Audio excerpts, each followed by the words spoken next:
Ya. Maka Allah SWT jelaskan dalam ayat mulia ini, wahai manusia, sembahlah Rabb kalian yang telah menciptakan kalian dan orang-orang sebelum kalian. Ada satu faedah di sini. Dan orang-orang sebelum kalian itu umum, siapapun orangnya itu. Baik dia sebagai nabi, sebagai wali, apapun, dia tidak berhak atas ibadah sedikit pun. Sembahlah Rabb kalian yang telah menciptakan kalian dan orang sebelum kalian. Karena orang-orang sebelum kalian, nabi, wali, malaikat, apapun, jin, sesoleh apapun makhluk itu, makhluk Allah Subhanahu wa taala, dan tidak berhak sedikit pun untuk disembah atau diberikan sedikit bentuk ibadah kepada dia, tidak. Ya. Perbuatan adalah suatu perbuatan yang syirik. Siapapun, awalladzina min qablikum, masuk semua itu. Ya, kenapa? Karena ada orang kadang-kadang mempersekutukan nenek moyangnya. Contoh, memberikan korban, apakah mengatakan telur, ayam sudah disembelih atau ayam masih hidup, bernazar kepada tempat kuburan yang dianggap ini adalah orang yang pertama membuka lahan di sini, yang membuka daerah ini, disebutlah sepuhnya umpamanya. Nah, sebagai tanda terima kasih, diantarkanlah sesajen ke sana. Nah, ini bentuk-bentuk kesyirikan yang banyak terjadi di tengah masyarakat. Baik. Kemudian, ya. Kemudian disebutkan lagi, di mana Rabb yang berhak kalian sembah itu yang menciptakan kalian, orang sebelum kalian, dan yang telah menjadikan bagi kalian, ya, alladzi ja'alakumul arda firasyan was samaa binaa, yang telah menjadikan bumi tempat tinggal bagi kalian. Allah menjadikan bumi ini dengan segala fasilitas. Mengingat kalau Allah jadikan tempat bumi kita tempat tinggal, artinya segala fasilitas yang Allah jadikan di muka bumi, yang kita menikmati di muka bumi, siapa yang memiliki? Allah SWT. Siapa yang menciptakan? Allah SWT. Was samaa binaan, langit sebagai atap. Semua yang kita nikmati dari nikmat Allah melalui langit. Ada cahaya bulan, ada matahari, ada bulan, bintang, turunnya air, hujan, dan seterusnya. Berbagai keberkahan diturunkan Allah. Itu semua adalah dari Allah SWT. Langit sebagai naungan, wa anzala minas samai ma'an, dan Allah turunkan dari langit air. Ya, ini tidak ada yang bisa melakukan hal ini selain Allah Subhanahu wa taala. Maka oleh sebab tidak berhak dia untuk disembah dan diseru dari selain Allah Subhanahu wa taala. Ya. Maka dengan air itu Allah tumbuhkan buah-buahan. Allah tumbuhkan buah-buahan. Rizqan lakum, itulah yang beri rezeki untuk kalian. Adakah selain Allah bisa menumbuhkan tumbuh-tumbuhan dan buah-buahan? Ya. Fala taj'alul lain andadan wa antum ta'lamun. Ditegaskan di ujung ayat kembali. Maka jangan kalian sekutukan Allah. Maka jangan kalian jadikan bagi Allah tandingan-tandingan. Wa antum ta'lamun, padahal kalian tahu tandingan-tandingan itu bukan yang menciptakan kalian, bukan yang menciptakan bumi dengan segala isinya, segala kebutuhan yang kalian nikmati di muka bumi ini dari nikmat Allah SWT. Demikian pula bukan pula yang menciptakan langit dan segala makhluk yang kalian lihat di atas langit. Ya, bulan, bintang, matahari, segala macamnya. Dan dia pula yang menurunkan air hujan, dan tidak ada satupun selain Allah yang mampu menurunkan hujan. Demikian pula Allah jadikan melalui air hujan itu tumbuhkan dengan buah-buahan sebagai rezeki bagi kalian. Kalian tahu itu semua. Kenapa kalian masih berbuat syirik kepada Allah Subhanahu wa taala? Maka Allah perintahkan mereka untuk menegakkan tauhid uluhiyah, yaitu beribadah kepadanya semata, dan Allah berhujah di atas mereka dengan tauhid rububiyah, yaitu penciptaan manusia yang pertama sampai yang terakhir. Ya, al-awwalin wa akhirin. Penciptaan langit dan bumi dan apa yang ada pada keduanya. Ya, wa tasyikur riyah, berjalannya perjalankan angin. Ya, wa inzalul matar, turunnya hujan. Wa inbatun nabatat, menumbuhkan tumbuh-tumbuhan. Wa ikhrajus samarat, ya, mengeluarkan buah-buahan dari pohon-pohon tersebut. Allati hiya rizqul ibad, yang itu merupakan rezeki bagi para makhluk, bagi hambanya. Fala yaliku bihim, maka tidak pantaslah bagi mereka berbuat syirik atau mempersekutukan bersamanya selain Allah Subhanahu wa taala. Ayyusyriku ma'u ghairah. Mereka mempersekutukan Allah dengan lainnya. Mimman ya'lamuna annahu lam yaf'al syai'. Ya, di antara orang-orang yang mereka tahu sendiri bahwa dia tidak buat apa-apa. Ya. Tidak sedikit pun buat apa-apa dari hal yang tidak disebutkan sebelumnya itu. Ya, baik menciptakan ya manusia, segala makhluk ini, langit dan bumi, ya, memperjalankan angin, menurunkan hujan. Mereka sudah tahu, ya, bahwa mereka tahu bahwa Tuhan-Tuhan yang mereka sembah selain Allah itu tidak melakukan itu sekalipun, sedikit pun. Ya.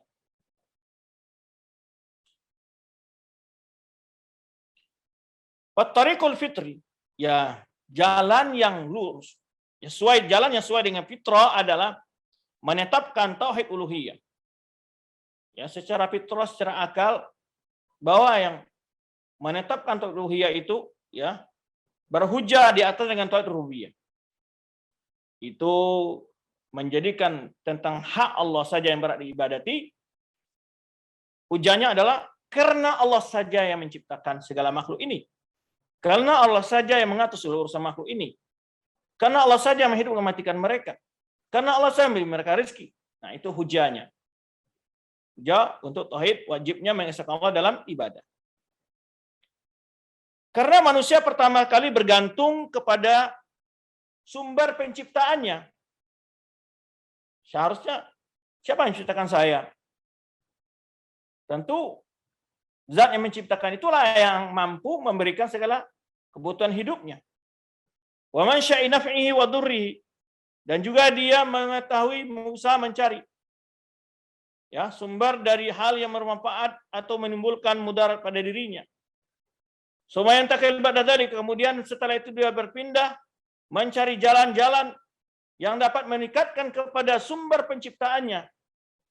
Sumber yang memberikan manfaat atau mudarat, yang menghindarkannya dari mudarat dalam kehidupannya. Ya. Wa tudhihi anhu, ya, mencari jalan-jalan mendekatkan kepada sang penciptanya, dan jalan-jalan yang membuatnya diredai Allah Subhanahu wa taala. Wa tuwathiqus silata bainahu wa bainah, dan ingin menjalin hubungan kuat antaranya dengan sang penciptanya. Itu mestinya fitrah. Jalan ini disadari oleh seseorang, siapa yang menciptakan saya. Saya ingin beribadah. Saya ingin mengabdi dan saya ingin menyembah padanya. Siapa memberikan manfaat kepada saya menjauhkan dari mudarat dari saya. Dan ia berusaha mencari jalan, ya, jalan-jalan dapat mendekatkannya kepada sang penciptanya. Membuatnya diradai oleh sang penciptanya. Ingin mengikat tali hubungan yang kuat antaranya dengan sang penciptanya. Maka tauhid rububiyah adalah pintu untuk masuk ke dalam tauhid uluhiyah. Pintu yang membuka cakrawala Allah, pikiran orang untuk mengesahkan Allah dalam ibadahnya. Karena hal itulah Allah SWT berhujah di atas orang musyrikin dengan cara begini, yaitu dengan cara apa? Menjadikan pengakuan mereka terhadap tauhid rububiyah itu sebagai hujah atas mereka untuk mengesahkan Allah dalam segala bentuk ibadah mereka. Wa amar Rasulullah an yastahja biha alaihim, bahkan Allah perintahkan Rasulnya untuk berhujah di atas orang-orang musyrikin dengan tauhid rububiyah itu. Pengakuan mereka akan Allah saja menciptakan mereka dijadikan hujah atas mereka untuk berhenti dari beribadah kepada selain Allah. Karena sesuatu yang kalian sembah selain Allah itu, kalian tahu sendiri, bukanlah yang menciptakan kalian, bukanlah yang menghidup matikan kalian, bukanlah yang memberi kalian rezeki, dan seterusnya. Sebenarnya contoh dalam firman Allah Subhanahu wa taala, Allah perintahkan Rasul sallallahu alaihi wasallam untuk bertanya kepada orang musyrikin. Dalam surat Al-Mu'minun ayat 84 sampai 89. Yang pertanyaan ini diulang 3 kali, ya, dalam ayat ini aja. Dalam masih banyak dalam ayat yang lain tentunya. Qul limanil ardu wa man fiha in kuntum ta'lamun. Katakan, ya, wahai Muhammad, wahai Rasul, wahai Nabi, pada mereka, tanya mereka itu, siapakah yang memiliki bumi ini? Segala isinya siapa, milik siapa ini? Wa man fiha, dan semua makhluk yang ada di muka bumi ini, milik siapa ini? In kuntum ta'lamun, jika kalian tahu. Nah, sayaquluna, sungguh mereka akan jawab, lillah, milik Allah. Jika ditanya kepada mereka siapa memiliki bumi dan segala isinya, mereka ngejawab, lillah, milik Allah. Qul afala tadhakkarun? Loh, katakan kepada mereka, lalu kenapa kalian tidak mengamuk? mengambil pelajaran dari apa yang disampaikan para rasul, para nabi. Kalau dia yang memiliki, kenapa kalian masih menyembah kepada selainnya? Kenapa kalian tidak mengambil peringatan dari pengakuan kalian ini? Dari kepercayaan kalian bahwa Allah yang memiliki bumi dan segala isinya ini. Kenapa kalian tidak mendapat peringatan dari hal itu? Mendapat pelajaran dari hal itu? Bahwa Allah saja yang berhak kalian sembah. Kul, katakan lagi, wahai Muhammad, wahai Rasul, wahai Nabi. Marabus samawati sab'i. Siapakah Rabb langit yang 7 lapis? Warabul arsyil azim. Rabb yang memiliki arsy yang agung. Siapa? Langit yang 7 lapis dengan segala isinya. Ya. Demikian pula arsy yang agung. Siapa? Rabbnya. Siapa memilikinya? Siapa menciptakannya?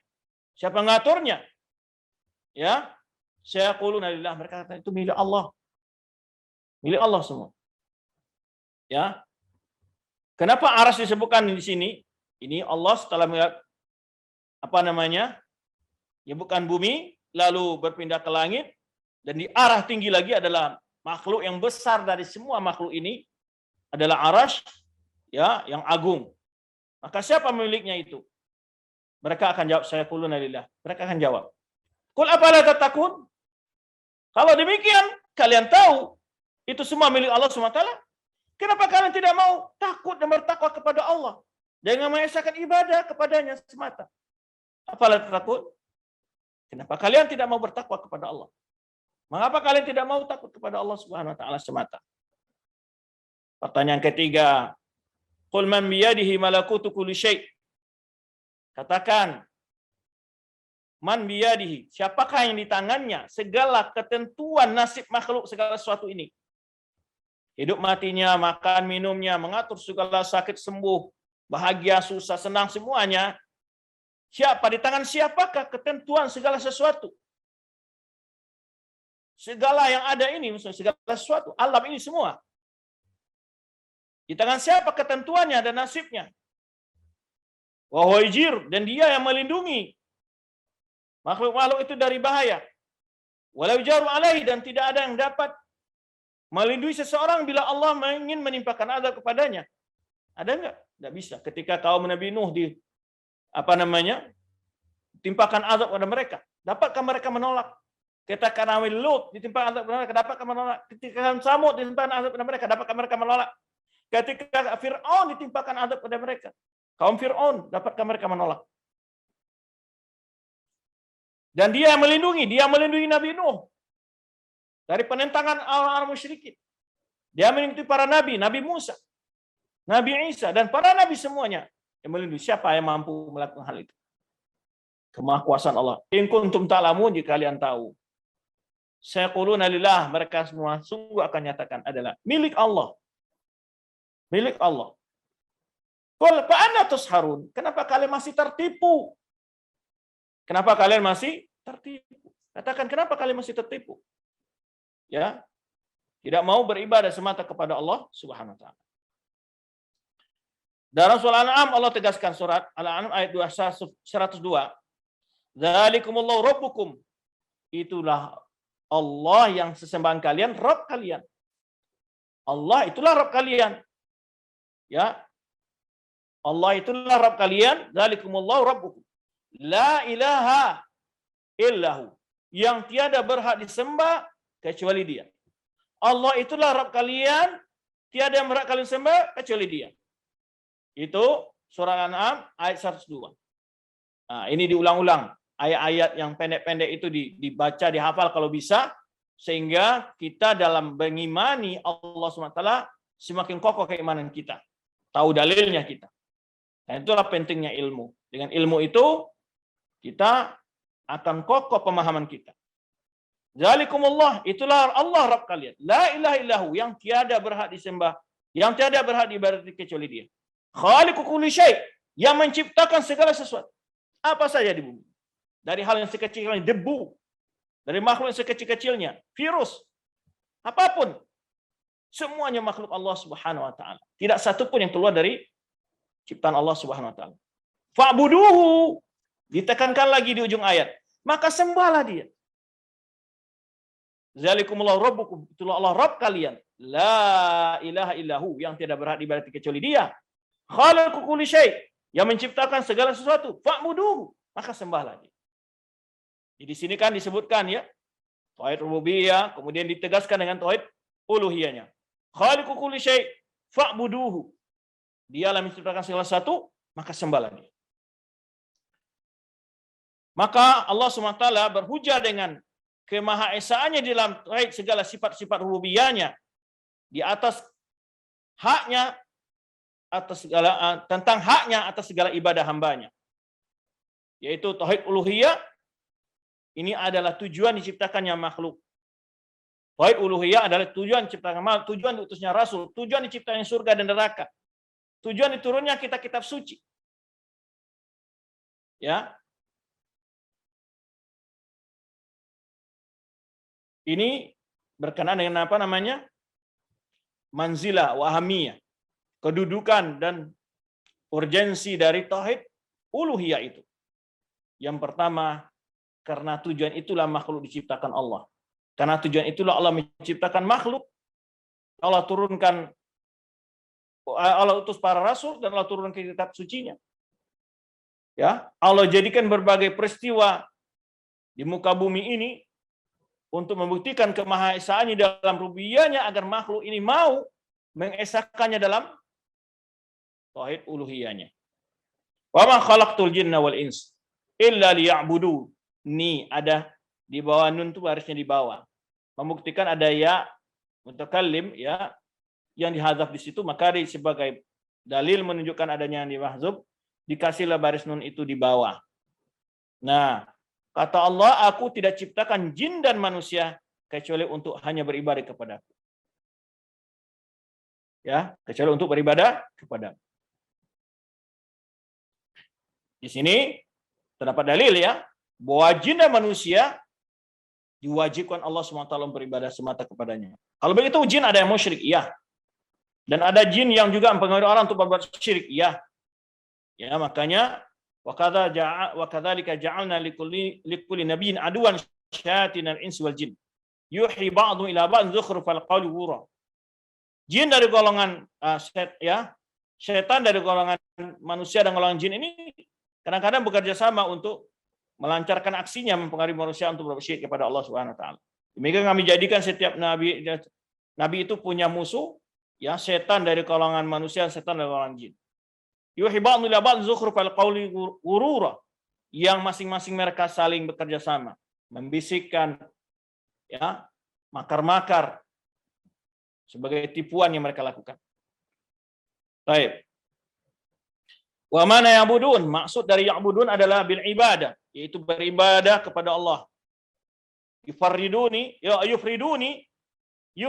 bil ibadah, agar mereka mengesahkan aku dengan segala bentuk ibadah. Wa la yakuna 'abdun wahidan, tidaklah seseorang dianggap bertauhid.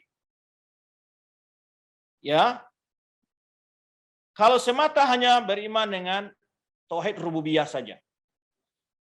Sampai selama sebelum dia mengimani tauhid uluhiyah. Maka seseorang tidak akan dikatakan bertauhid selama dia hanya mengakui tauhid rububiyah dan tidak mengimani tauhid uluhiyah. Ya, dan melaksanakannya dalam ibadahnya. Wa illa fa musyrikuna kanu yuqirina bi tauhid rububiyah. Kalau demikian tidak demikian, maka sesungguhnya orang musyrikin pun mengakui tentang tauhid rububiyah. Orang musyrikin mengakui tauhid rububiyah. Jadi orang musyrik itu percaya tentang adanya Allah yang menciptakan mereka. Tapi mereka sekutunya mempersekutukan Allah dalam ibadah-ibadah mereka. Dengan asumsi yang dibisikkan setan kepada mereka. Analogi-analogi yang menyesatkan mereka, yang disesatkan oleh setan, yang dibisikkan oleh setan kepada mereka. Alasan mereka ada mengatakan liyukaribuna ilallahi zulfa, agar sesembahan-sesembahan itu dapat mendekatkan kami kepada Allah. Alasannya apa? Karena mereka berasumsi Allah tidak akan melihat orang-orang yang banyak dosa, orang-orang yang tidak soleh. Maka sedangkan orang-orang soleh ini pasti akan dikabulkan permintaan Allah SWT.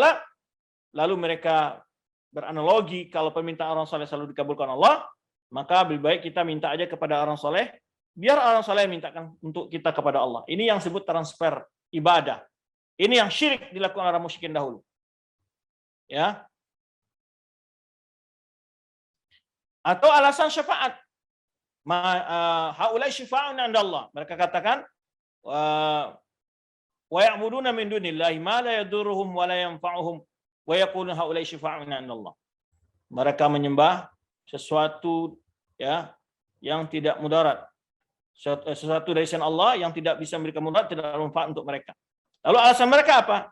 Sebagai pemberi syafaat kami di sisi Allah. Inilah hujah-hujah orang musyrikin dahulu. Baik. Maka kalau hanya meyakini tauhid rububiyah saja, tidak masukkan orang ke dalam tauhid, ke dalam Islam, ya. Wa qala Rasulullah sallallahu alaihi wasallam wa hum yuqirruna bi anna Allahu al-khaliq war-raziq. Dan Rasul sallallahu alaihi wasallam mengarai mereka walaupun mereka mengakui Allah sebagai pencipta dan memberi rezeki dan menghidupkan mematikan mereka. Kenapa? Karena keyakinan itu belum menjadikan mereka sebagai seorang muslim. Sebagai orang yang keluar dari kesyirikan.